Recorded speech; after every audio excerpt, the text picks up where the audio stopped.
Hai semua, perkenalkan saya Langgeng Dwi Hartono dan saya adalah mahasiswa psikologi di Universitas Proklamasi 45 Yogyakarta. Pada video kali ini, mari kita sama-sama belajar tentang teori operan reinforcement by B.F. Skinner. Sebelumnya, mari kita mengenal siapa sih Skinner itu. Skinner lahir pada tanggal 20 Maret 1904 di kota kecil Susquehanna, Amerika Serikat. Ia merupakan seorang psikolog Amerika yang terkenal dengan aliran behaviorisme. Ia menempuh studi di bidang psikologi di Universitas Harvard. Skinner mengembangkan sebuah teori yang disebut dengan teori operant conditioning. Teori tersebut mengungkapkan bahwa tingkah laku pada dasarnya bukan hanya sekedar respon pada stimulusnya. Tingkah laku lebih pada tindakan tertentu yang disengaja atau biasa disebut dengan istilah operan. Lanjut, ada operant conditioning. Operant conditioning adalah suatu proses pembentukan atau pengkondisian perilaku dengan memberikan reinforcement and punishment. Reinforcement adalah segala hal yang terjadi yang dapat menguatkan suatu perilaku. Reinforcement ada dua, yaitu reinforcement positif adalah hal yang menghasilkan atau menguatkan suatu perilaku positif, sedangkan reinforcement negatif adalah suatu hal yang dilakukan untuk menghentikan perilaku negatif yang dihadapi. Punishment adalah segala hal yang dapat mengurangi terjadinya suatu perilaku. Cara ini dapat meninggalkan efek negatif. Hal-hal yang perlu diperhatikan dalam pemberian reinforcement. Yang pertama, continuous reinforcement. Artinya, ketika tingkah laku yang dikehendaki muncul, maka pemberian penguat dapat diatur. Tidak terus-menerus, tetapi selang-seling berdasarkan interval maupun rasio. Kedua, interval tahap. Artinya, pemberian penguat berselang secara teratur, misalnya setiap 5 menit atau sebagainya. Yang ketiga, variabel interval. Artinya, pemberian penguat dalam waktu yang tak tentu, tetapi jumlah penguat yang diberikan sama dengan pengaturan tetap. Yang keempat, ada perbandingan tetap atau fixed ratio.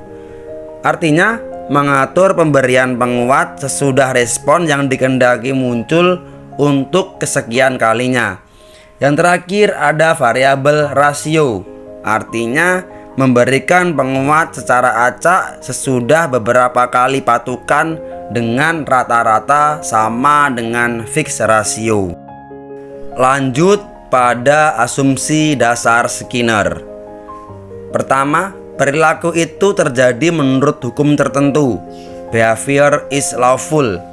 Walaupun mengakui bahwa perilaku manusia adalah organisme yang berperasaan dan berpikir, namun Skinner tidak mencari penyebab perilaku di dalam jiwa manusia dan menolak alasan-alasan penjelasan dengan mengendalikan keadaan pikiran atau motif-motif internal. Yang kedua, perilaku dapat diramalkan. Behavior can be predicted. Perilaku manusia menurut Skinner ditentukan oleh kejadian-kejadian di masa lalu dan sekarang dalam dunia objektif, di mana individu tersebut mengambil bagian. Perilaku manusia dapat dikontrol. Perilaku dapat dijelaskan hanya berkenaan dengan kejadian atau situasi-situasi antecedent yang dapat diamati. Bahwa kondisi sosial dan fisik di lingkungan sangat penting dalam menentukan perilaku. Oke, kita masuk pada struktur kepribadian. Skinner lebih tertarik pada aspek yang berubah-ubah dari kepribadian. Unsur kepribadian yang dipandangnya tetap adalah tingkah laku itu sendiri.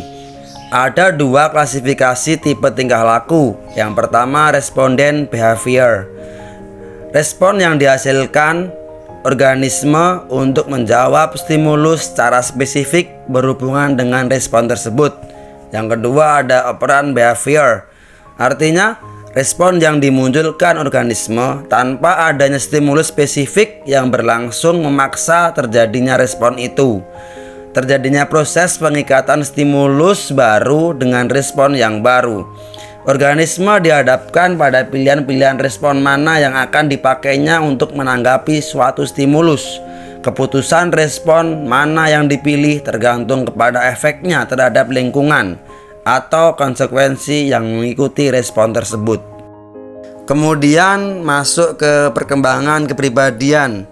Konsep perkembangan kepribadian dalam pengertian menuju kemasakan tidak diterima oleh Skinner. Ia memandang pengaruh eksternal lebih dominan dalam membentuk tingkah laku. Nah, pada pembahasan terakhir ada tingkah laku abnormal.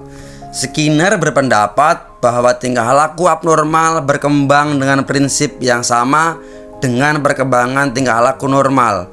Karena itu, menurutnya tingkah laku abnormal dapat diganti dengan tingkah laku normal dengan cara sederhana, yakni dengan memanipulasi lingkungan.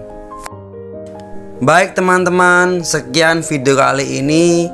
Semoga bermanfaat. Tetap jaga kesehatan dan tetap semangat.